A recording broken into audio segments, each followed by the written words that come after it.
Hello, book lovers. Welcome to Bookish. I'm Sam Dunn, your host and an editor at the Southern California News Group, which produces this virtual hangout along with the Bay Area News Group and the San Diego Union Tribune.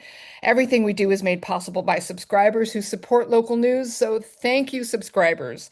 And if you are a Reader Rewards subscriber tuning into us now, you're automatically entered to win a $50 gift card to the Arvida Book Company in beautiful Tustin, California.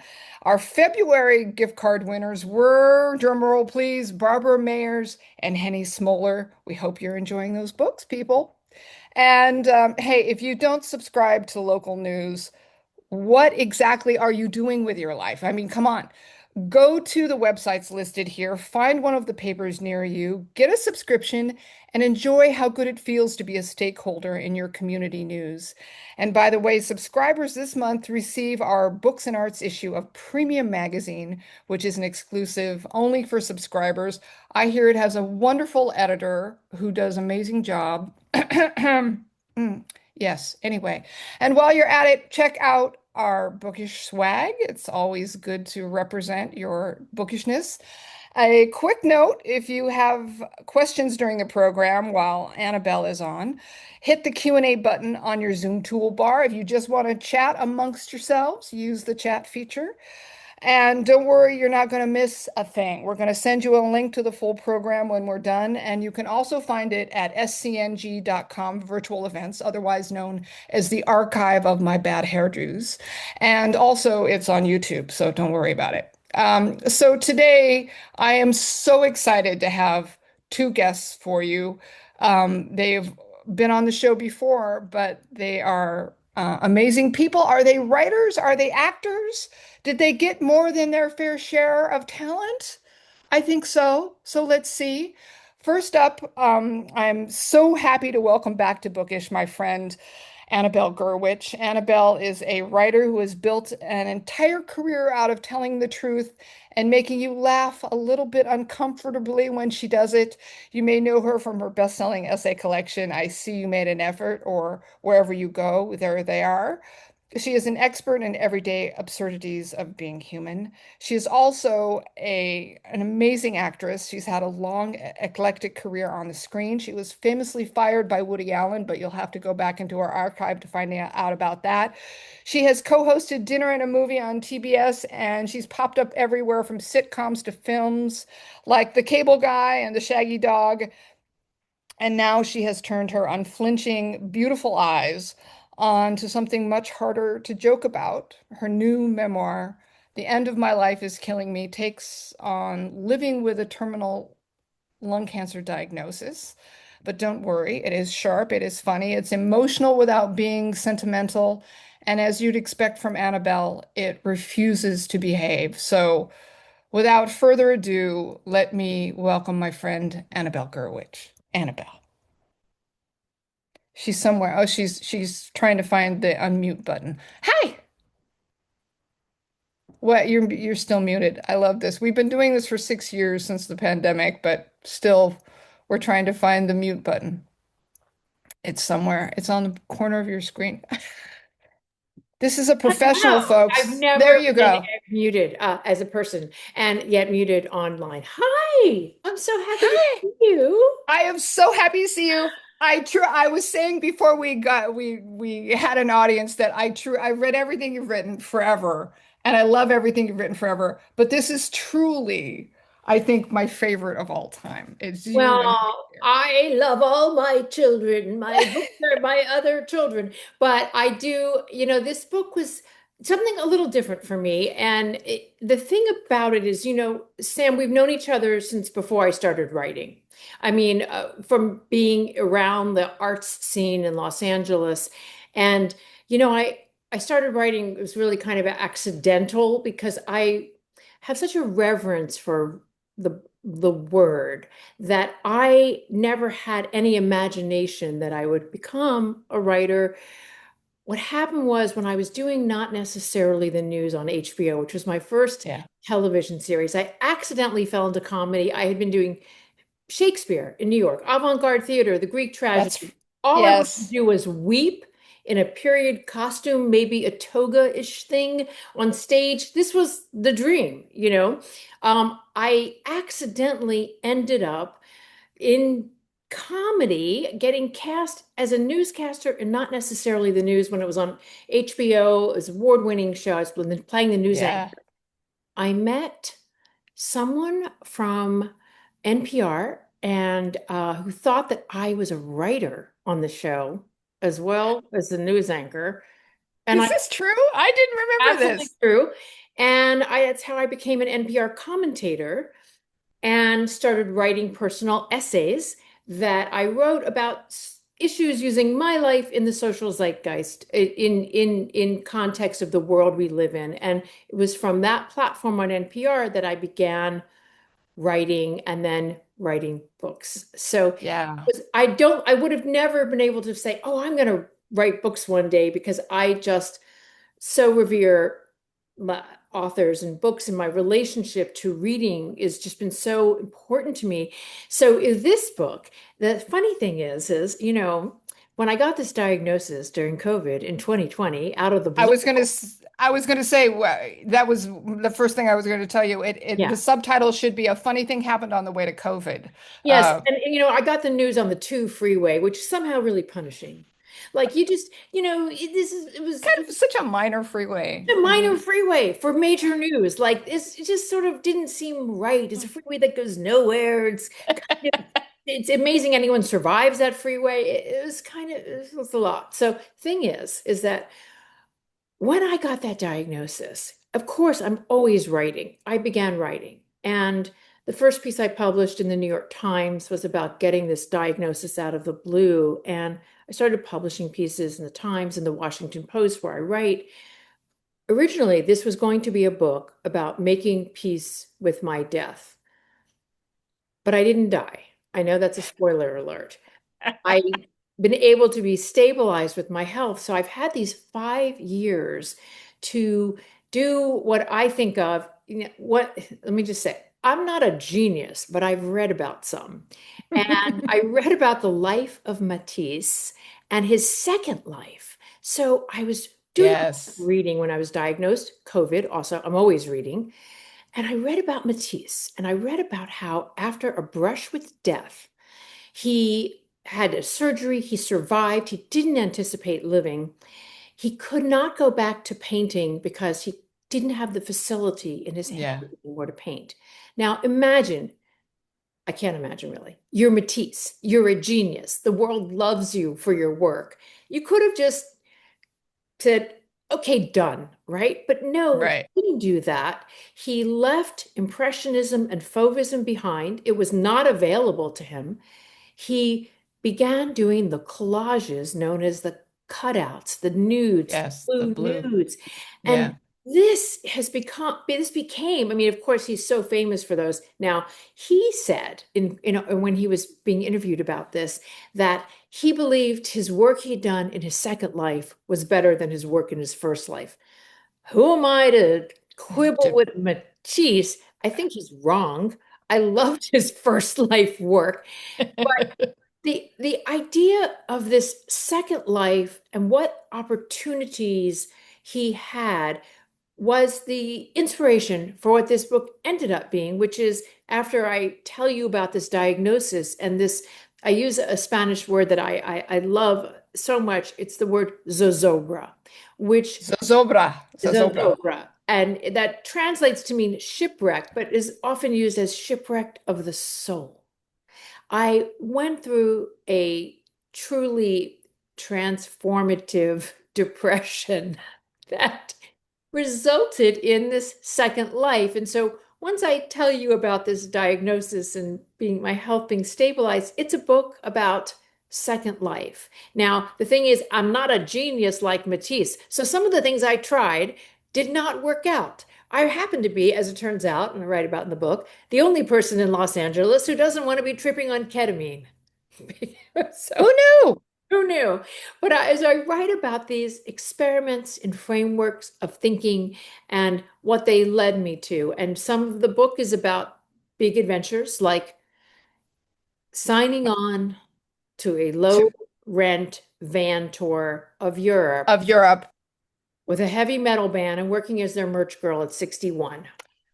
I that was my particular favorite, as you know, my history of working at a French heavy metal Yes, magazine back in the day. yes. So you didn't call me for notes. You should have called me for notes, but Well, you the thing did was, fine. I never thought I was really doing the trip. When I said yes because I was sleeping with the band manager. How does anything like that happen?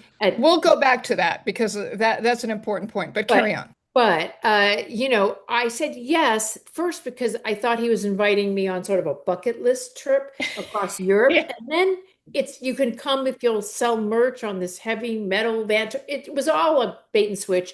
And then I just didn't think it was going to actually happen. And I didn't even pack till the night before because I was so sure this trip wouldn't take place. And then this is actually I'm going to say the word transformative moment again. I think I should just be barred from the word transformative because I just hear that Uh, word and I want to punch someone. Oh, that's so pretentious. But it was this moment on this trip where I entered into this liminal time because I so didn't believe I was going. I didn't arrange for international phone service. My phone service, because I have a woke phone service, Credo, which gives its money instead of to cell towers to good causes. I couldn't get internet. I didn't have cell phone service. I'm in this void. I'm in this van with these guys who are not only ignoring me, they're actively ignoring me. I mean, just they don't even make eye contact with me. It was so hilarious. I had I became the personal assistant to four 27-year-olds. And well, as I say, I sold $1,400 of their merch, and they gave me the gift of indifference. Now, this turns out to be the greatest gift because when you are dealing, this is my idea at least, when you're dealing with these existential challenges and you told everyone in your life, everyone treats you differently. Differently. Can't untell people. And you know, Hmm.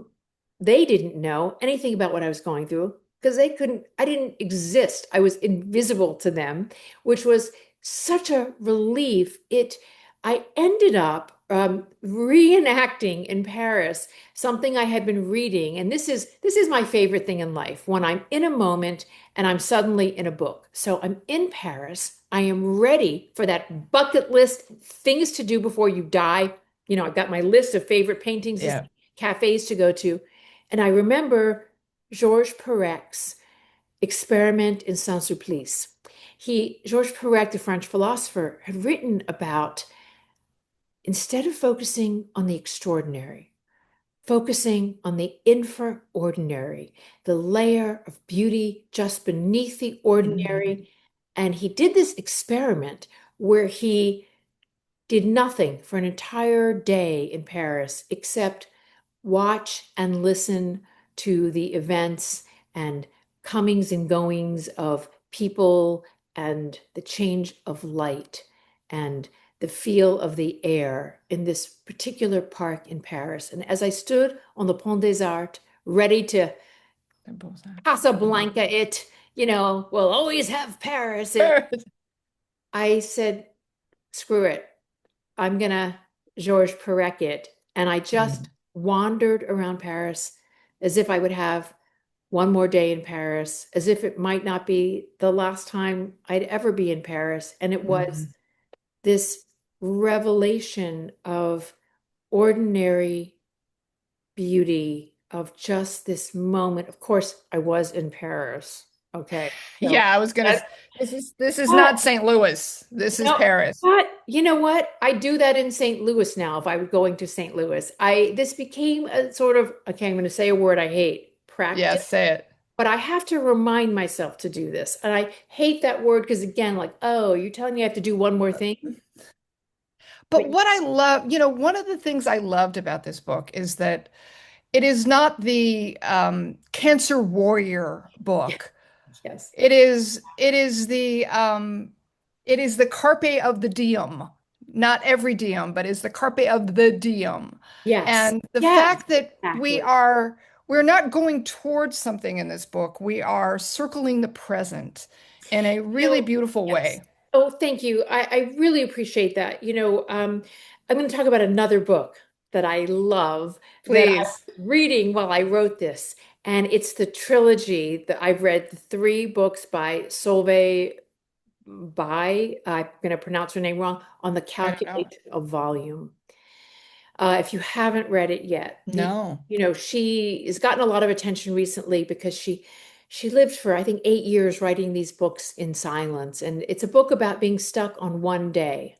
And what that Mm, opportunity, once she accepts the idea that she is stuck on this one day, of exploring every bit of this day for years because she cannot yeah. leave this day. I read Mm, this book and I thought, oh my gosh, that is what I'm trying to do. Sometimes we find ourselves in very limiting circumstances. Sometimes we have expansive circumstances. What I have found is the most durable joy that I get, because I did try for the extraordinary at first. You're made aware of your mortality. We're all going to die. Also, I just mm. want to say this book is, I didn't realize when I started writing this book that this book would be for anyone living through existential dread, which turns out to be all of us. Everyone. I just, Yeah, everyone. That's what sorry, I didn't mean to cut you off, but part of what I loved about this is your sword of Damocles has been given a name, but in fact, we all have them. yes, and also the thing is that my particular challenge is that I'm living like all of us, but with a heightened degree, with unknown timelines. I'm on a medication that I know is going to stop working, but we do not know when. And When? I will not be aware of it when it stops. So Hmm. I go to get scans every 3 months, and it's like going on a pilgrimage to the Oracle of Delphi.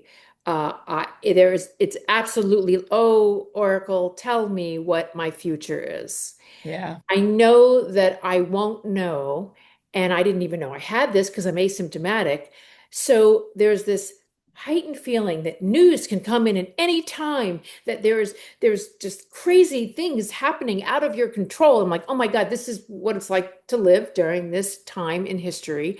And Yeah. so what do we do? Because I think when we are challenged, there is a tendency to, at least for me, curl up in the fetal position. I don't want to listen to the news. I don't want to, Yeah. to go inward and to just retreat from the world. But the way that I get energy and joy and a sense of purpose is to engage in the world. So, how do I remain curious?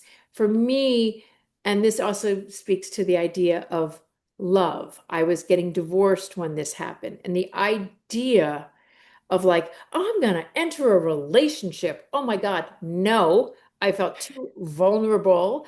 This idea of risk and intimacy with another person was terrible. At the same time, I was like, well, if I'm going to die, Goodbye. perhaps Might I as should, well. do a little something, something, Dying for sex. Is a dying for great. sex.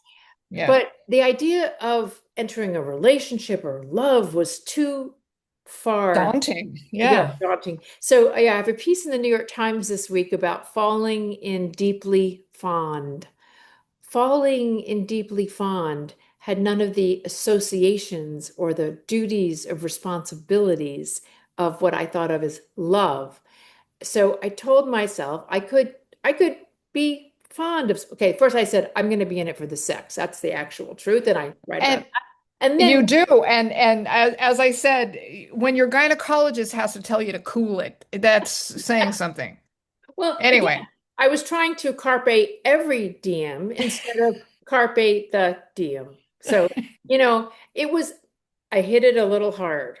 It was a little much. And yeah, my doctor was very worried. And I said, you're you're for my heroine. Anyway, go ahead. cancer is my bad boyfriend, and I'm cheating on him with joy.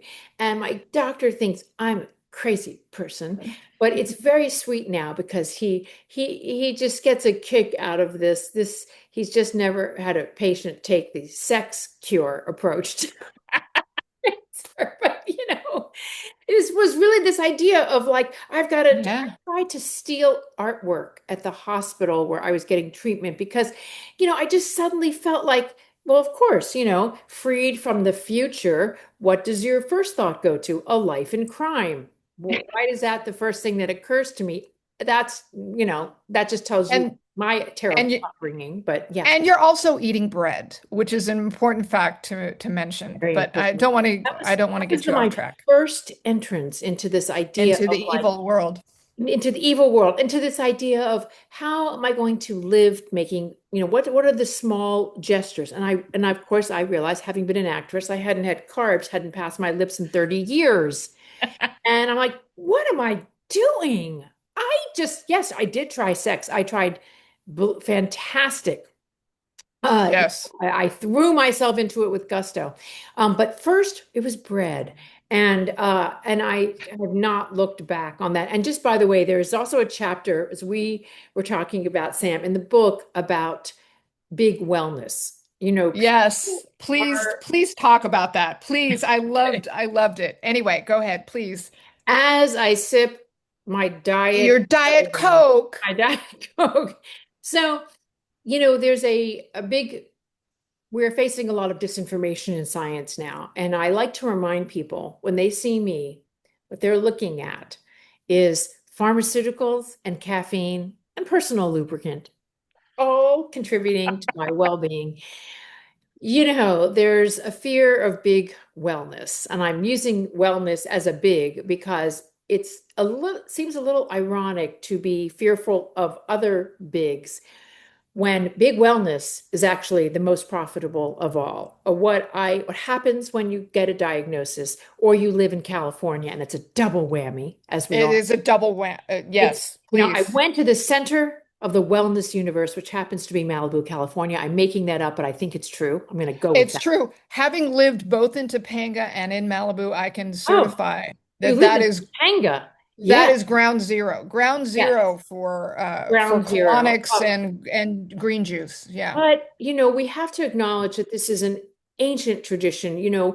One of the things I did, I stepped into advocacy and I now participate in scientific conferences and work on clinical trials on giving patient feedback and this kind of interaction in the global community.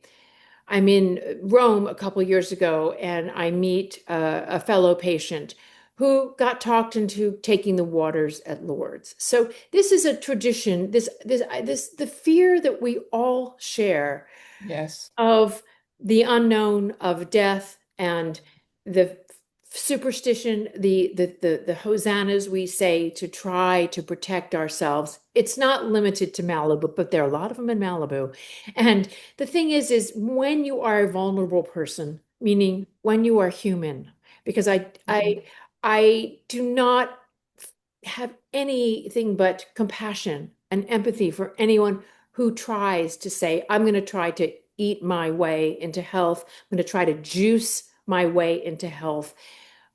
But there is science, and then there's mysticism and superstition. And there's also a lot of shysters who want to take our money and time and steal our real hope for the future, which is in the scientific method.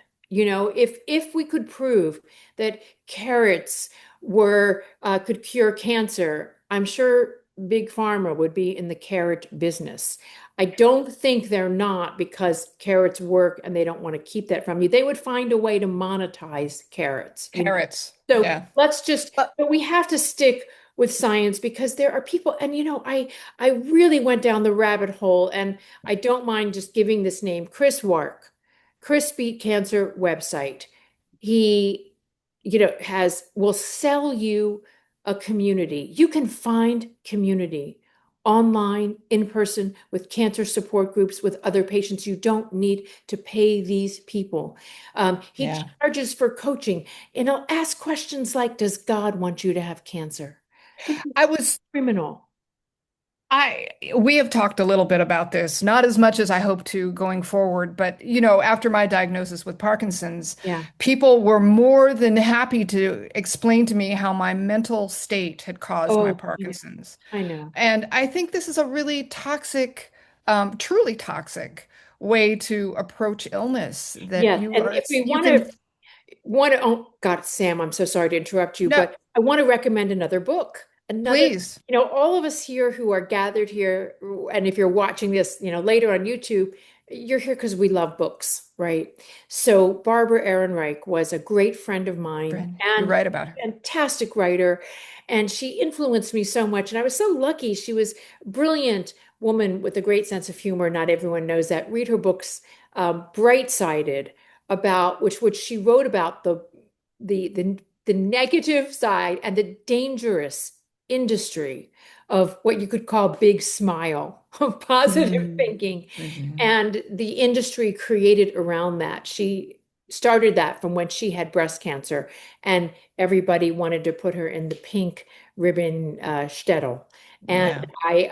I just that book really influenced me. She has another one also. She had another one called God, I'm blanking on it now. Yeah, just for our audience, for if you're not remembering who Barbara Ehrenreich was, one of her most famous works was Nickel and Dimed, that Yes. really articulated the And underclass she of was America. a biologist. She started Mhm. out as a biologist and with a Mhm. science background. And so her writing is thoroughly researched, but also so funny.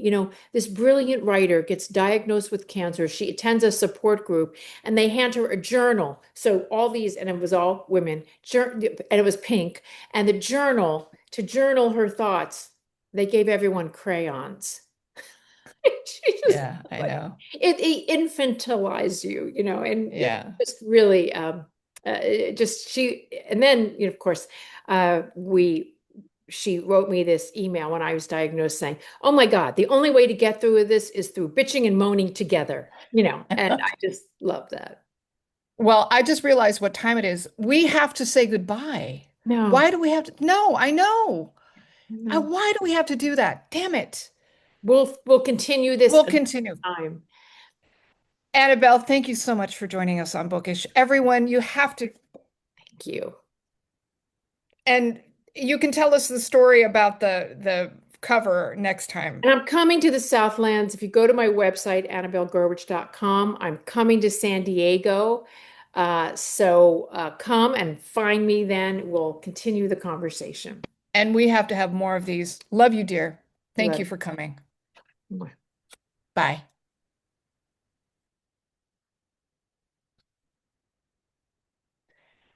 Isn't she the best, you guys? She's completely, I can't tell you how many times we have been together and laughed over the most horrific things, but somehow she always brings joy. Um, really talented individual. Speaking of talented individuals, next, I would like to share my conversation with actor, playwright, and now novelist Tim Blake Nelson.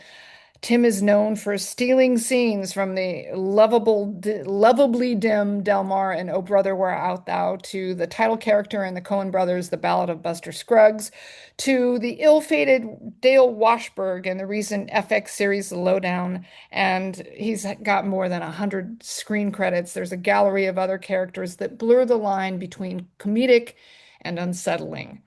And with his debut novel, City of Blows, Tim proved that he could do the same thing on the page.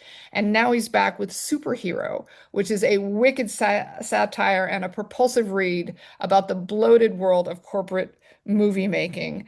I think you're going to love what Tim has to say about writing and reading and what it takes to have a life in the arts. So, without further ado, Julie, can you Tim roll the Blake tape, Nelson, please? thank you so much for joining us again on Bookish. It's my pleasure to be here. I appreciate your interest. Well, absolutely. First of all, as I mentioned to you, I want to lodge a complaint. A brilliant actor, an accomplished director, and now an increasingly great novelist. I think you've got more than your fair share of everything, Tim, just so you know. That complaint is lodged. Well, I'll credit my parents and a lot of good fortune. Uh, Well, speaking of uh, which, there's a story that you told one of my friends, Carolyn Kellogg, about growing up in your house and doing a book report for your dad. How much books were revered in your home? yes, I grew up in a kind of intellectual boot camp, all because my oldest brother received an A on a paper that when my mother read it, she concluded that he should have received at best a C, and that therefore we weren't being taught to write Properly. Yeah. sufficiently. Yeah. Yes. And this was a really good school in Tulsa, Oklahoma. Um, and even that wasn't good enough for our mother. And so not only were we assigned books outside of school and asked to deliver concise, talk short summaries of them at the table, both in terms of plot and theme, but we were also assigned, each of us, 5 paragraphs a week on the topics of our choice that were then um, read by our parents, and then we would sit down. There were 4 of us, so they Right. alternated, and each took 2 a week and would critique the writing. And if you didn't get a passing grade, then that was one of your paragraphs for the next week, and you had to rewrite it. I am surprised you didn't lead with writing then. You went to Juilliard for acting, correct? Hmm.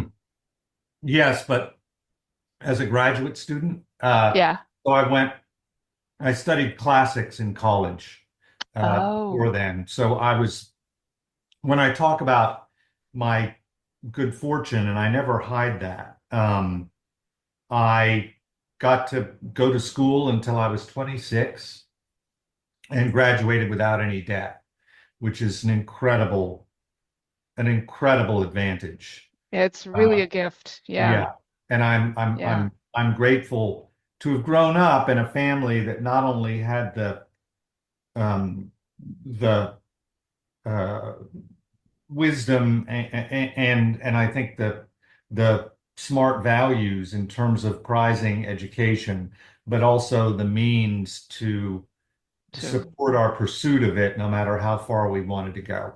So I did well, 4 years of college and then 4 years of actor training. yeah. Well, you certainly shared that bounty with all of us who followed your career. So it's the gift that keeps giving to everybody, I guess you could say. Well, I yeah, I mean, I think that the difficult aspect of the arts, and this includes writing novels, is that you also need other people to believe in what it is you're up to. yeah, absolutely. You need to get hired as an actor and certainly as a playwright and a filmmaker. I've needed theaters to want to put stuff on and financiers to want to put money into the movies. Sure. And I've been very blessed to find the people who wanted to hire me and support the work. And in terms of uh, the novels, it's not a big money game so much anymore for contemporary fiction and contemporary literature, which is the pool in which I'm really trying to swim. Yep. And so getting somebody to invest in you and publish your book is also something. And I'm very grateful for the opportunities I've had.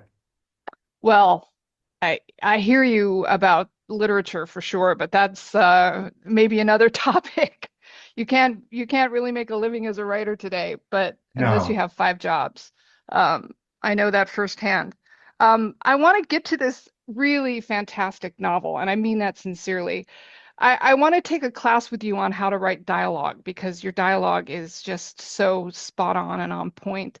But before that, before I get to other specifics in the book, I read somewhere or heard in one of your other interviews that your wife said that your first novel, City of Blows, was about the things that frustrated you about the movie business, that you hated about the movie business, and Superhero is about all the things you love about the process. Do I have that right? And if so, that can you unpack that for us a little bit? she did say that, and it wasn't my intention, but I think in process it became that. And so I believe it to be an accurate statement on her part. Uh, as I was writing about the making of a movie and about the genealogy of a lot of different characters who end up playing significant roles in the book and how they ended up in a position to contribute creatively in a movie. Right. Uh, it evinced a lot of love, not only from me, but in the biographies of these characters. Yeah. Um, I remember saying to my son Henry, with whom I now collaborate to a degree on movies, because he's starting to make movies, and we made a movie together called "Asleep in My Palm." Uh, but I used to bring him onto sets when he was growing up, and then he started to crew on movies on which I worked. So he really worked his way up. Yeah. Um, uh, and I said, one thing I can say about movie sets more than any other work environment I've encountered is that pretty much everyone you see is exactly where they want to be. They're Oh, that's living the interesting. life that they want to live. Yeah. And it is very self-selective in that way because there's not a lot of glamour in making movies. I mean, there is for certain people. I was going to Uh, say you draw that so well in this book. Go uh, ahead, please go ahead. so for certain people, and the novel explores that, there is a lot of glamour. But for 98% of the people working on a movie, Yeah. they're very long days. The work is um, tedious. And They're physical often. physical. There's a lot of gossip and a lot of envy and a lot of politicking, and so you're putting up with a lot during those 12, and for many of the crew, it's 14 to 16-hour Yeah. days. Yeah. Um, and so the people who end up on movie sets doing that work really want to be there. Yeah. They really love the process in spite of all the other stuff.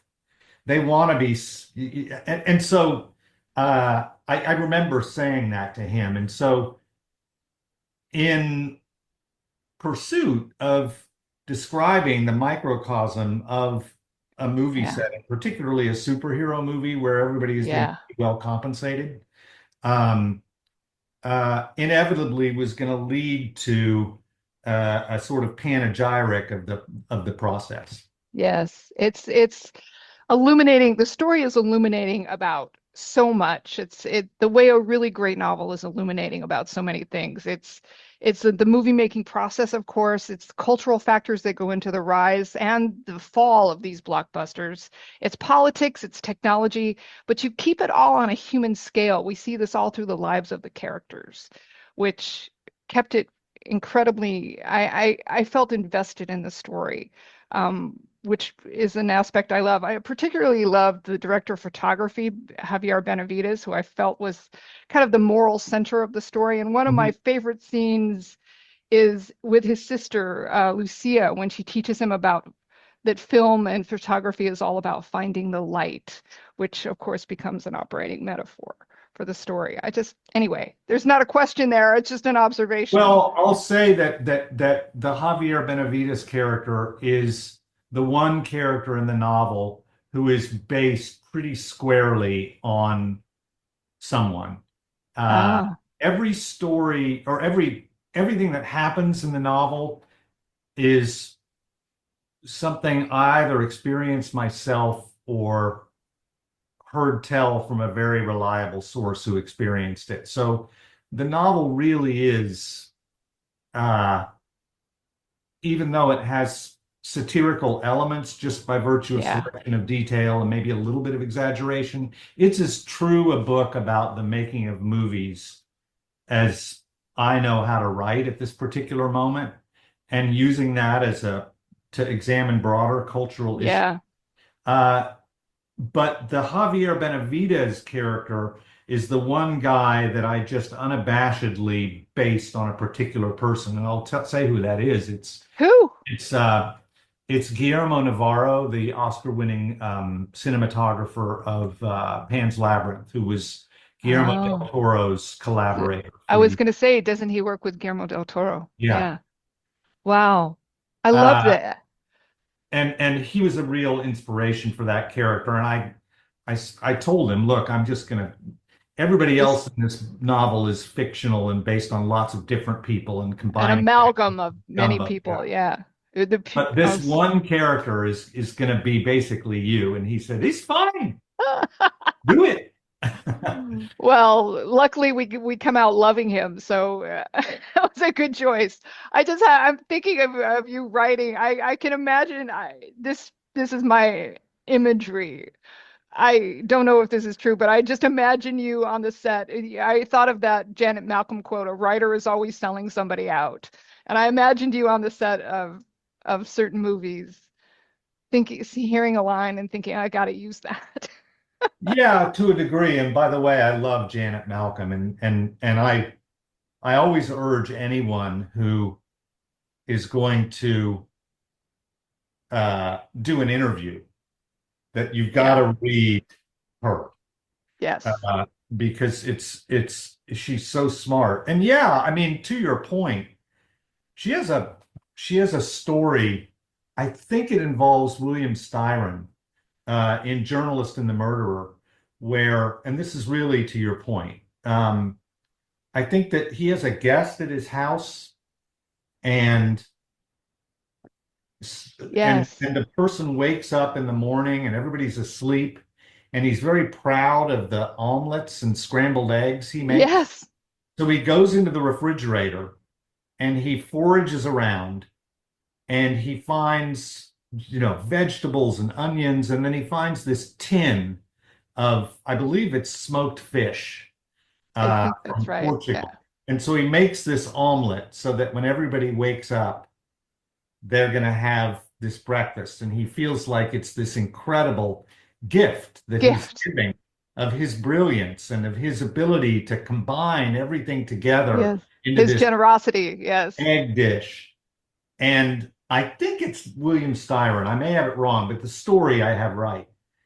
Wakes up and says, wait, what did you put in here? And he said, well, I went into the fridge and this is what I do. And he's just thinking he's going to receive only praise. This phrase. Yeah. And he says, that tin was my last tin of this smoked fish that I get, brought to me Yeah. once a year from Portugal or something. And you just threw it into an omelet. No. You expect me to be proud of you. And Janet Malcolm then concludes that's that's what writers are. We take all this precious stuff from other people and put it into our Me too. concoction, and we want to be praised for it Yeah. when we've actually perhaps purloined what was some of the most Essential. special moments of their lives or something Exactly. private. And I thought that was really illuminating. I try in this novel because it's not a gotcha book, and I'm not really No. interested in folks saying, "Oh, that's this person or that's that person," because the book has bigger ambitions than that. So I try to smudge the characters as much as possible, even though everything in there is true. I think you did that brilliantly because there's not one character where I say, "Oh, that's George Clooney," or that is, it's a certain tone that you register. It's not the specifics of the actors or producers or whatever themselves. So That's anyway, exactly right. And yet, had I never worked with George, I wouldn't have been able to write certain aspects of this book. But yeah. George is not a character in the book. Yeah, clearly, it's like I said, it's a tone that you hear in the work. I just loved it. I really did. And again, I want to sidebar on how to write dialogue because you do it so brilliantly. I'm curious, what begins a novel for you? You have many choices as we began. You're an actor, you're a director, you're a writer. So what begins, when do you know it's a novel? Is it a line of dialogue? Is it a vision for a character? Did you have a greater idea, a meta idea of the book? What's the thing, Tim?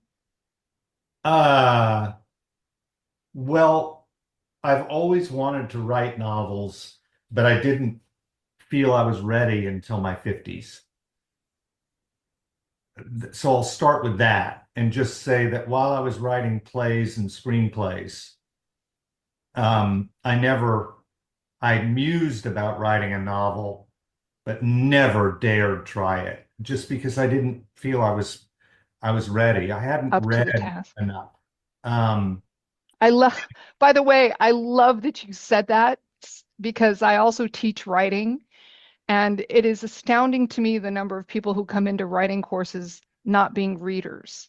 It seems to me, why would you even want to engage with a process if this wasn't your first love? Yeah, Crazy. it's crazy. Yeah. Anyway, sorry, I didn't mean to get you off No, I'm track glad there. you said it. Yeah. And so uh, I guess I really started with City of Blows because I had too many screenplays that I was in the process of trying to get made. And I also had a play, this play Socrates, that was going to get made, produced. And so I really didn't want to write uh, um, anything for the stage or for movies. And so I thought maybe I'm ready and let's just see. Yeah.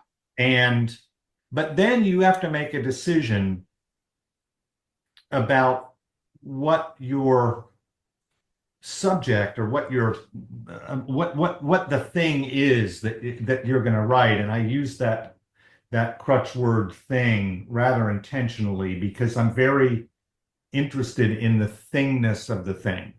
Yeah.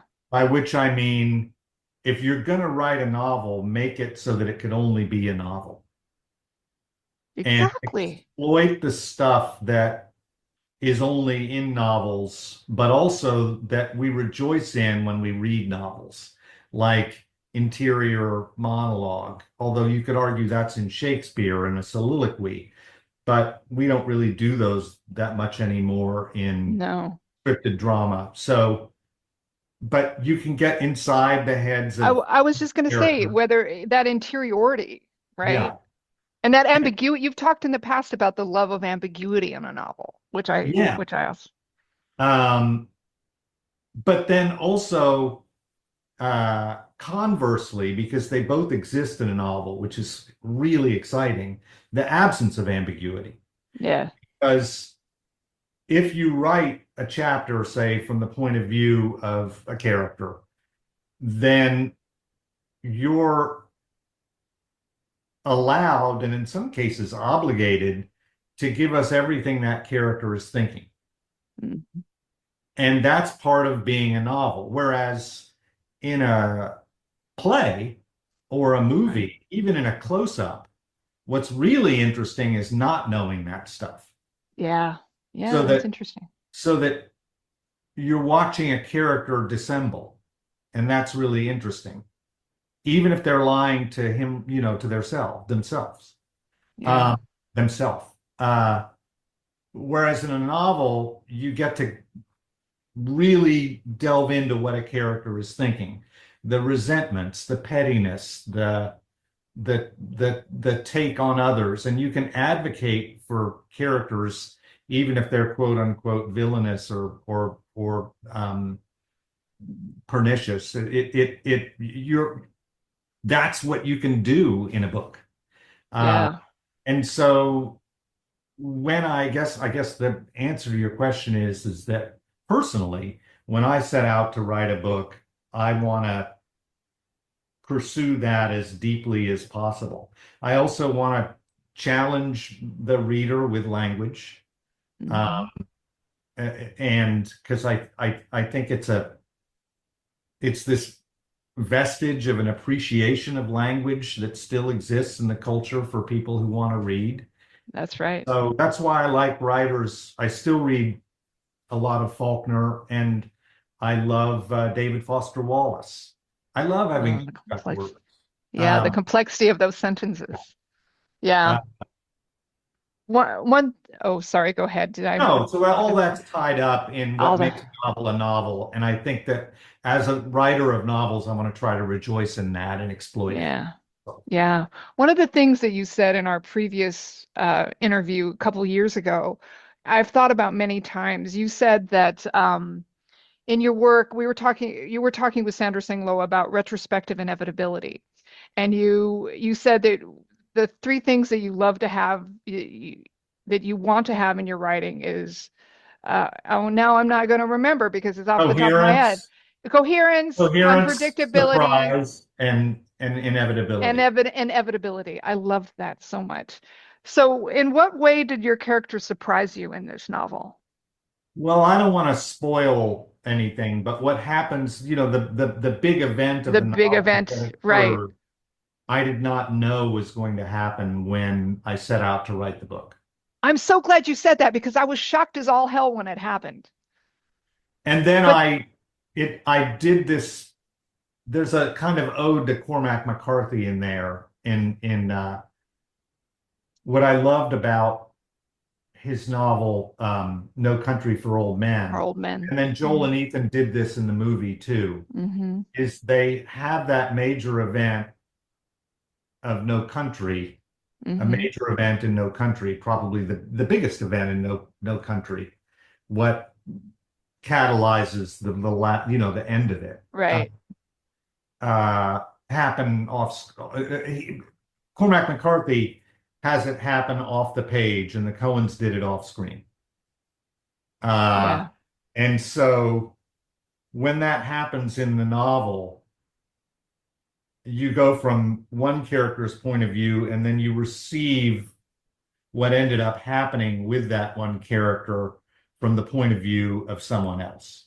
Yes. Um, and I didn't know that that was going to happen until very deep into the chapter, right before the other character receives the information. It was almost in the moment it happened that I realized, oh, of course, this is where I've been headed. Yeah, because you explained their character so well. And it is a great example of retrospective inevitability. You can't see it happening, but when it happens, you go, of course. Um, I just have to say the last line of the book, not to give anything away, I loved. I thought it was a Oh, thank you brilliant so last much. line. I really did. I thought it was brilliant. I want to talk a little bit about editing because you've talked in the past about directing as an exercise in rhythm. You know, you linger, you cut. So my question is, how do you edit on the page? Do you think in terms how do you edit on the page and how does that experience as a director inform or doesn't inform, or are they different Well, skills for you? I guess, and I don't know that I always succeed at this, but I certainly try, first and foremost, never to repeat a sentiment or a piece of information. Right. And that is something that is absolutely essential in uh, in any narrative storytelling. It's certainly in a movie, um, Yeah. because we just become so adept as audience members that we Yeah. don't have the patience anymore for repeated information. And Yeah. you have to devise all sorts of ways to stay ahead of your audience. Now, there are exceptions to that. I mean, I can hear anybody saying, well, what about Rashomon? Um, Yeah. and yeah, it's really interesting and compelling to go at moments from different points of view and do a kind of revanchism. And that's really great. I love that. But I'm not talking about that. And I guess, well, maybe I am, and I'm saying that that's the only instance when you do that. Well, Uh, it's layering meaning. It's yeah, not exactly that's right. repeating, it's layering meaning. Yeah. That's exactly right. That's a Yeah. great way of putting it. And so that first and foremost is what I do. But then also I have to just a lot of it is chastisement of myself for certain uh, tendencies that I have, and just trying to get out of my own way in terms of mediating the story to the reader. Do you, Uh, so that and that takes all sorts of forms. You were talking about my dialogue, and I appreciate that, but sometimes I can get carried away with dialogue and write too much of it. because you do Um, it so well. So it's like, uh, yeah, that's my strength. Yeah. uh, and that can become burdensome and repetitive. And so it's lots of stuff like that that are particular to my own deficiencies. Well, let me ask because filmmaking is such a collaborative process. When do you let people into your process as a novelist? Do you write a draft or do you perfect the draft as much as you can, or do you have people read in process? How does that work for you? No, I don't ever show anything that's incomplete in terms of the whole piece. Vision, yeah. Yeah. Um, and I don't have anything against that. I just have never done it because I guess I suppose I just don't want to wear out the patience of some of my friends. But I have some people, the writer Will Chancellor, Hmm. uh, um, and then there's a playwright named Keith Radine, an actor friend of mine named David Baker. I'll sometimes give a Hmm. piece. My wife, uh, but I only do it when I've really got a handle on it. Ah, And that usually means cutting the first draft by about a third because I hmm. just write too much. The piece I'm writing now is just I kind of see no end to it. It's just it's so that's going to be I don't know when I'll ever show that to someone. It could Yeah. be years. And I think City of Blows, the first draft was 100,000 words more than That's an entire novel. So you yeah. cut an entire novel out of your novel. That's interesting. Yeah, because Yeah. but that's actually in part, and I don't know what your experience as a writer is, but that's in part um, because I don't write from an outline. Yeah, I don't Because either. Yeah. I feel like that'll steal those moments of surprise. Well, that goes right along with what I think you're, if I may, I hate to give you so many compliments because I know it can feel awkward on the other end, or I've heard it can feel awkward on the other end. But, that's part of your brilliance as an actor, finding those nuances in these characters. And I can feel it in your writing too. You're finding these nuances in the characters you create, and and you're letting them dictate where they're going to go next. You've given them free will, if you will. Yeah, well, I think that every writer, to a degree, loses themselves in the voice of a character. And when you're at your best, you do feel the character leading you. Yeah. I like uh, almost, to me, the ideal, uh, and I don't think, and I know I've never achieved it, but is to almost find that trance-like state when Yeah. it's all of it is leading you. You can It's really, just really find that in Faulkner. Uh, hmm. I it's almost like all those words and all of that poetry and just the gorgeous prolixity of it is his effort to find the right word. He'll just go Yeah. through all these adjectives or adverbs, and all of them are necessary in leading to the final one when he gets to it. Yeah. And then you feel Uh, the excitement, that frisson at the yeah, end when yeah. Have you, just out of curiosity, have you ever read James Agee's Let Us Know, yeah, Please, Famous Men? yes, yeah. Yeah, Uh, I mean, he's much more elliptical, but that same sense of excitement in the language is there for me. yeah, that's a gorgeously, I mean, that's a dense piece of writing. Yeah, But and a seminal piece about the Depression too. yeah, absolutely. Anyway, listen, I could talk to you all day. I will just wrap up with one observation or one comment and one question.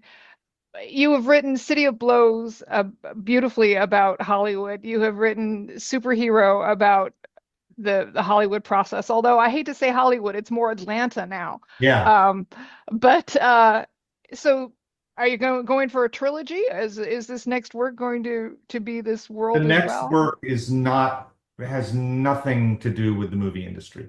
But Interesting. I do want to write one more movie industry book. And I don't know why. I just think that notion of trilogy, it does excite me. But if I do finish my third novel, which is not about the movie industry, and have it in me to write another one, then yeah, I will do another one about the movie industry because I did love writing those two books.